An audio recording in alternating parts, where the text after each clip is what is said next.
días, chicos y chicas de la asignatura Geografía e Historia de primero de la ESO.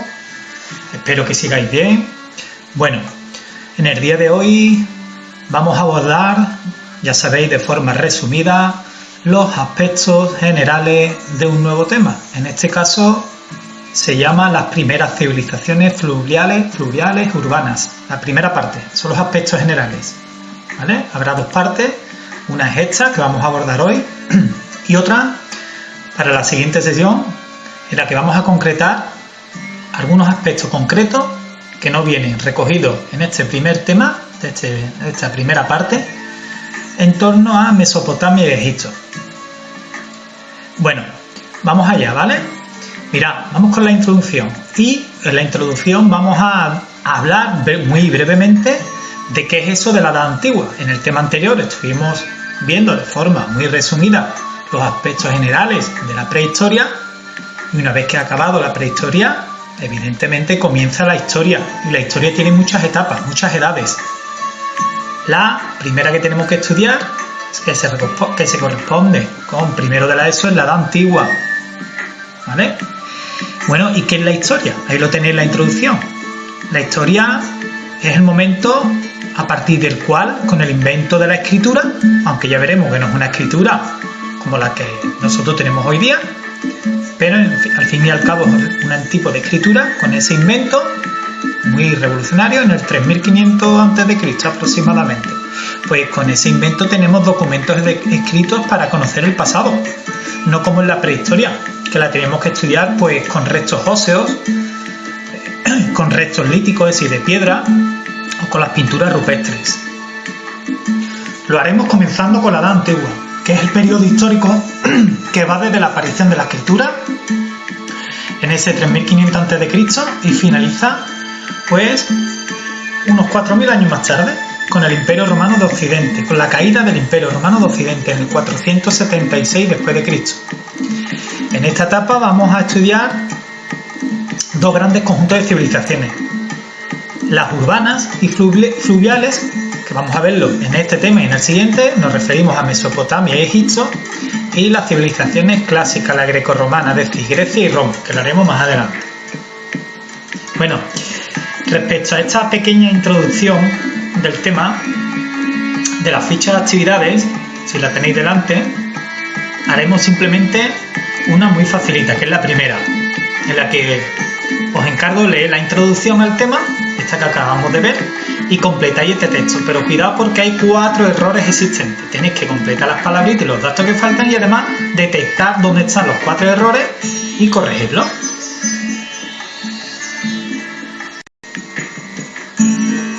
Bueno, continuamos. Una actividad facilita, ¿verdad?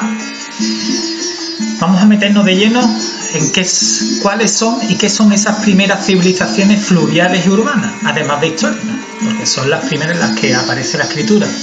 Si recuerdas, en el tema de la prehistoria estudiamos cómo, a medida que se consolidaba la agricultura y la ganadería, que comenzó en el Neolítico y se consolidó en la Edad de los Metales, pues la población fue aumentando y se fue haciendo cada vez más compleja, es decir, más diversificada y jerarquizada. Ya no todos eran iguales, sino que comenzaron a aparecer estratos sociales como reyes, sacerdotes, militares, nobles, funcionarios, que iban a mandar sobre la mayoría de la población. Una población formada no solamente por agricultores y ganaderos, sino también por artesanos, que tendrían que empezar a pagar impuestos, no en moneda, sino en especie, con productos, con los que mantener a los de arriba, cada uno con su función, a los gobernantes, y costear así por las necesidades del poblado, como la construcción y el mantenimiento de las murallas, los mercados, los puentes, una serie de obras públicas, la defensa. Evidentemente a los soldados había que pagarles. Pues bien, este proceso de aglutinamiento de la población, es decir, que se fuesen a un mismo sitio, y de crecimiento de estos núcleos en las primeras ciudades, más el de diversificación social, tuvo lugar prácticamente al mismo tiempo, hace unos 5000 añitos. ¿Dónde? Pues al mismo tiempo, más o menos, en 4 áreas del planeta. En la zona de Oriente Próximo, lo tenéis ahí en el mapa, tenemos la civilización egipcia, en torno al río Nilo, importantísimo, le da la vida. Mesopotamia, en torno a dos ríos, el Tigris y el Éufrates, que está hoy día en torno a la zona de Irak. Y en estas dos nos vamos a centrar, ¿vale? Tanto en este tema como en el siguiente. Pero es justo decir que hay otras dos áreas del planeta que desarrollan características muy similares, se convierten en civilizaciones urbanas. ¿Cuáles son? La civilización india, en torno a dos ríos, el río Indo y el Ganges, y la China, en torno a los ríos Huanghe, el río amarillo, y el Yangtze, el río azul.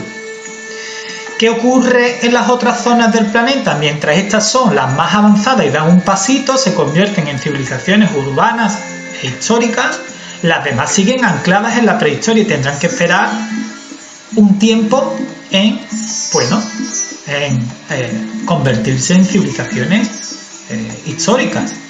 Fijaros, aquí tenéis un mapita en el que se ven esas cuatro áreas: la civilización egipcia, mesopotámica, india y china, ¿vale? Con sus ríos importantes. Lo digo porque hay la segunda actividad, tenéis aquí, dice: fijándote en el mapa del resumen, colorea de un color diferente el área por el que se extendió cada una de estas cuatro primeras civilizaciones fluviales históricas. No tenéis que olvidar escribir el nombre de estas cuatro civilizaciones ni el de los ríos que les proporcionan el sustento, ¿vale? Es decir, prácticamente tenéis que calcar reproducir con la mayor fidelidad posible el mapa que hemos visto antes.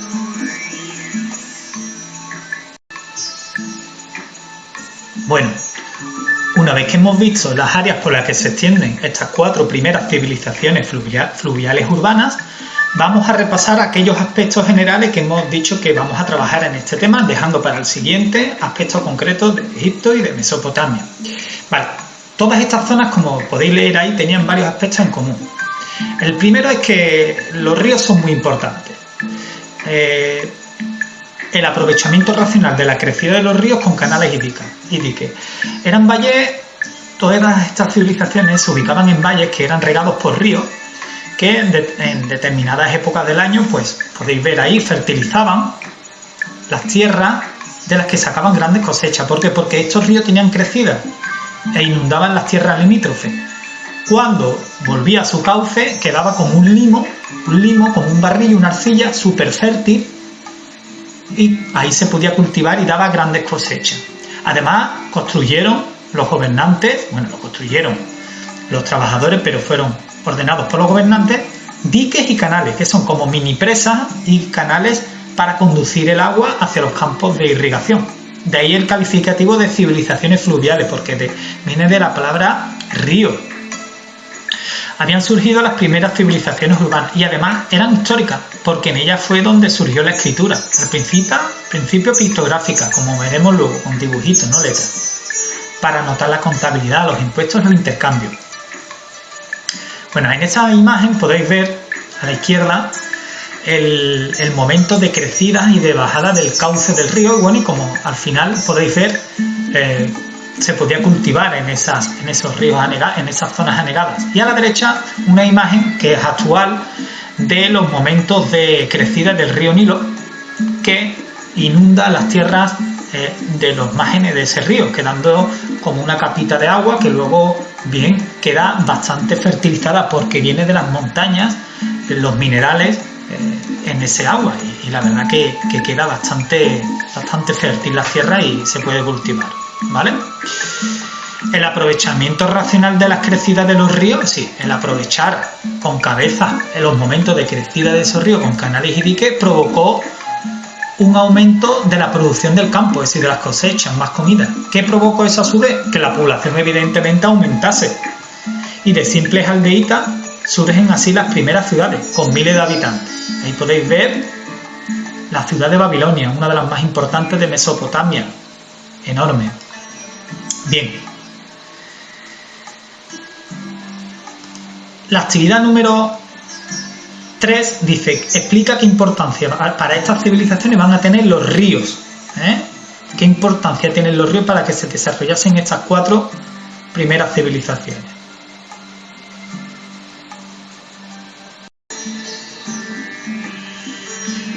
Paso número 3. Evidentemente la abundancia de comida y las nuevas necesidades de organización de estas ciudades que van creciendo, ¿a qué lleva? Pues a una diversificación de oficios. ¿Eso qué quiere decir? Que van apareciendo más oficios, más tareas distintas a las del campo. Eso se llama división del trabajo. No solamente había agricultores y ganaderos, también hay comerciantes, puesto que hay un excedente del campo que hay que vender, también productos artesanales. Hay arquitectos que se encargan de diseñar las obras de ingeniería. Hay artesanos, orfebres, alfareros, tejedores. También hay esclavos. Y por otro lado, ¿qué hay? Funcionarios, recaudadores de impuestos y soldados. Estos grupos de funcionarios, de recaudadores y de soldados cumplen su tarea.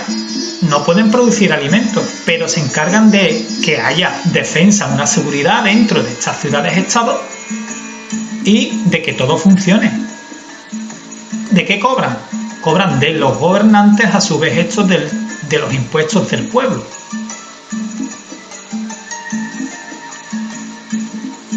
Cuatro, las nuevas necesidades de organización llevó a aparejada que, pues, si hay más oficios, también hay una progresiva jerarquización social, es decir, que en la sociedad, en estos núcleos de civilizaciones urbanas, no toda la gente tiene el mismo poder ni la misma función. Hay sectores ricos y poderosos que son los grupos dirigentes, ahora vamos a verlo, y el resto son trabajadores. ¿El poder quién los tenía? Los reyes. En Mesopotamia se llaman patesis. Y en Egipto, ya lo veremos, los faraones, eso lo sabéis, que eran los que gobernaban al pueblo. ¿Cómo era su poder? Un poder absoluto. Mandaban no solo política militarmente, no tenían que rendir cuentas a nadie. También en el ámbito religioso, porque dependiendo de la época, incluso llegaron a ser considerados dioses vivientes. O al menos, si no dioses, sumos sacerdotes, que hacían de intermediario entre los humanos y los dioses. Dictaban también las leyes, eran los jueces supremos, es decir, eran absolutos, totales. Ahí tenéis una pirámide social, rey, nobles y sacerdotes, por debajo escribas y funcionarios, los campesinos, artesanos y soldados, y por debajo de todos los esclavos. Para realizar sus funciones, los reyes contaban con la ayuda de los funcionarios, como he dicho antes, los soldados, los escribas, que son los que escribían, los administrativos, y los recaudadores de impuestos.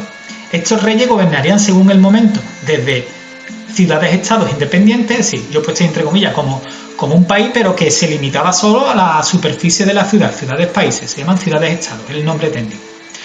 Y llegó un momento que si se agrupan entre ellas formando confederaciones, llegaron a gobernar incluso imperios de toda que cubrían toda Mesopotamia o Egipto. Reyes y sacerdotes estaban dentro de una minoría de privilegiados que contaban además con altos funcionarios, militares y nobles.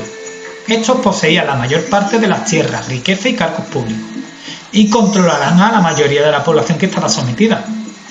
Les harán pagar impuestos, que son necesarios para mantener y sufragar y financiar no solamente la vida de los privilegiados y los privilegios de ellos, sino las obras públicas como las murallas, los diques, los canales, la construcción de los templos, el ejército muy importante para que no sean atacados. De esta forma, ¿qué surge? El Estado. ¿El Estado qué es? Hablamos siempre del Estado español, el Estado francés, el Estado egipcio. El Estado es como si fuese un organismo vivo. Un organismo en el que cada uno tiene una función determinada. Es una comunidad que se organiza bastante bien, como una máquina bien engrasada. Tiene una serie de instituciones organizadas para cubrir las necesidades de ese pueblo, la defensa, las obras, el pago a los funcionarios. Este Estado está dentro de un territorio que puede ser minúsculo, lo que es la ciudad y los territorios limítrofes, o muy amplio si hablamos de imperio. La vida ya no se improvisa, ya no va cada uno por su cuenta, por su lado, sino que hay unas reglas, unas leyes, unos gobernantes, de algunos derechos y eso sí, muchas obligaciones que hay que cumplir para que funcione todo como un organismo vivo. Eso hay que cumplirlo para que el país funcione. ¿Vale? Bueno.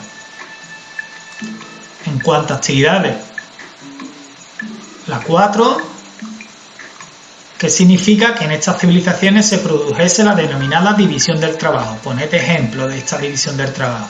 Y la 5, lo acabamos de decir, explica por qué en estas primeras civilizaciones era necesario que existiesen diversos oficios y grupos sociales.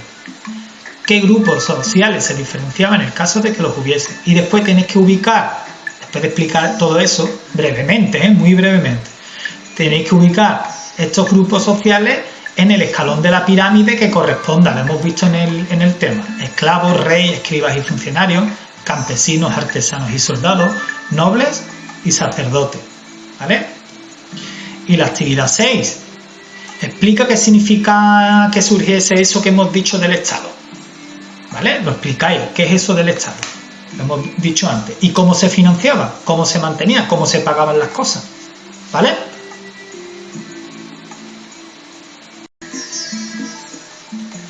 Venga, vamos con el siguiente, con el quinto.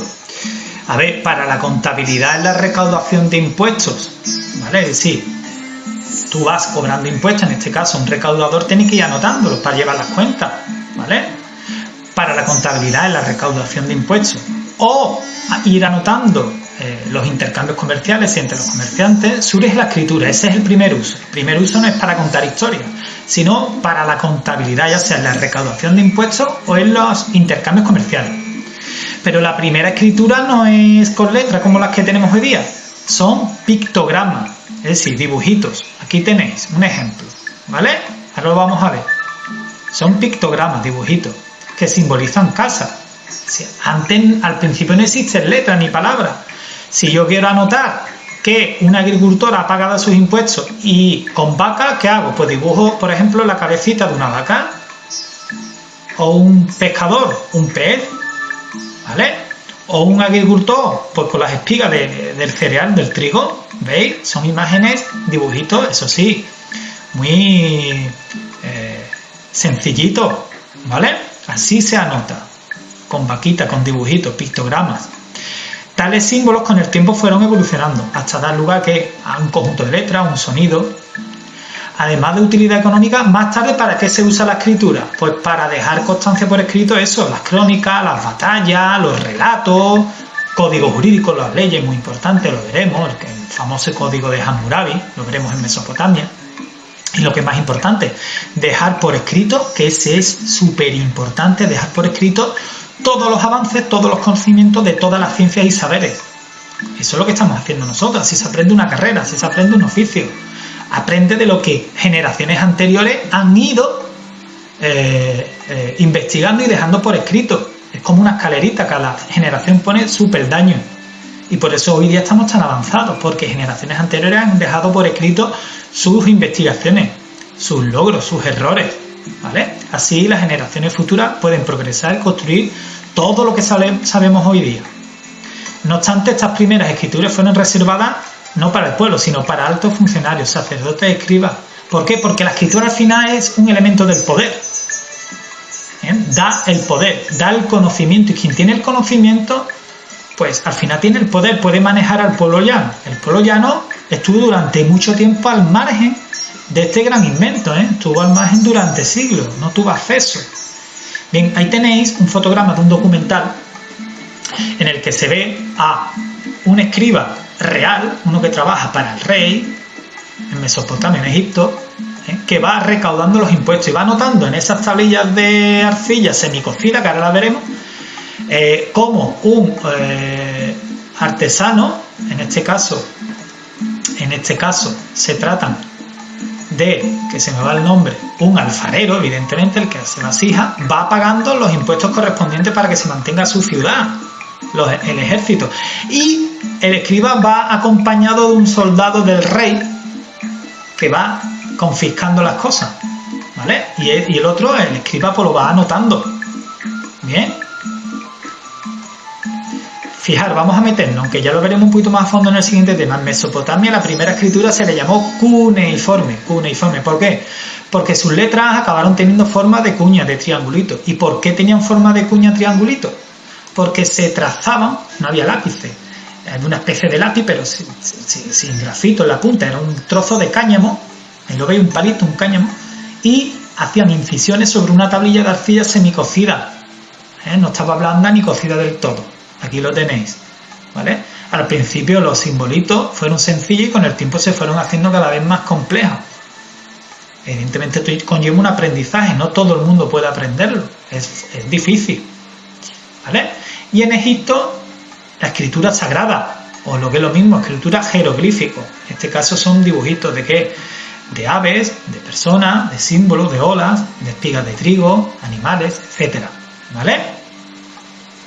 En cuanto a actividades de este sentido, sobre la aparición de la escritura en estas primeras civilizaciones, ¿qué significa que las primeras escrituras fueron pictográficas? La siguiente, ¿cuál fue el primer uso que se le dio a la escritura? Siguiente, ¿para qué se usó después? Y la última, ¿cómo se denominó la escritura en Mesopotamia y cómo se llamó la de Egipto? ¿Vale?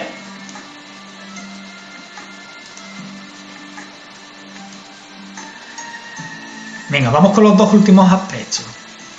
Fijaros, lo veremos en el siguiente tema. Estas dos civilizaciones se destacan por algo porque en el plano cultural, artístico y científico estuvieron muy desarrolladas, súper desarrolladas, destacaron muchísimo.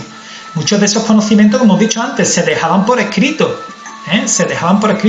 y las siguientes generaciones fueron estudiando lo que dejaron por escrito, aunque fuese en ese soporte tan incómodo para nosotros como son esas tablillas, ¿no? Bien, pues lograron avanzar en la ciencia, en la astronomía, en las matemáticas, en la medicina, en la ingeniería, muy importante, Y lo veremos, desarrollaron templos, edificios magníficos y avances y saberes brutales. Aquí tenéis los dos edificios principales en Mesopotamia y en Egipto. En Mesopotamia tenemos el Zigurat, con Z, Zigurat, que es un templo y al mismo tiempo es un observatorio astronómico de las estrellas, controlado por astrónomos y sacerdotes. Al final, si os dais cuenta, el conocimiento es el poder. Y a la derecha, evidentemente, las conocidas, las pirámides de Egipto, de Keops, Kefren y Micerino. ¿Qué son las pirámides? Lo veremos, son tumbas reservadas para faraones o personas importantes de la corte, ¿vale? Y por último, en el plano religioso, tenemos que ir distinguiendo qué es el monoteísmo y politeísmo. El monoteísmo es que tú crees en un solo Dios, tu religión es que creen en un solo Dios, y politeísta, poli, mucho, teo, Dios, politeístas, que creen en muchos dioses. Bueno, pues en Mesopotamia, en Egipto, eran religiones politeístas, y ahí tenéis algunos de esos dioses importantes en Mesopotamia y en Egipto, ¿vale? Bueno, termino el resumen diciendo que en este tema hemos destacado los aspectos generales en el que coinciden estas dos civilizaciones, y en el siguiente tema pues iremos concretando algunas cositas, ¿vale? Tanto de Mesopotamia como de Egipto. Y las últimas actividades muy sencillitas. 8. ¿Qué ocurrió en el plano artístico y científico de estas primeras civilizaciones históricas? 9. ¿Cuáles fueron las principales edificaciones mesopotamia egipcias? Y intentar dibujarlas, ¿vale? Lo mejor posible. Y la 10. ¿Qué significa que las religiones de estas civilizaciones fuesen politeístas? Lo que vamos a decir, ¿vale? Que eso del politeísmo. Y bien, ya con esto terminamos este resumen de esta primera parte de las civilizaciones fluviales, ¿vale? Nos vemos en el siguiente tema. Un saludo. Si tenéis alguna duda, me mandáis un mensaje como siempre. Chao.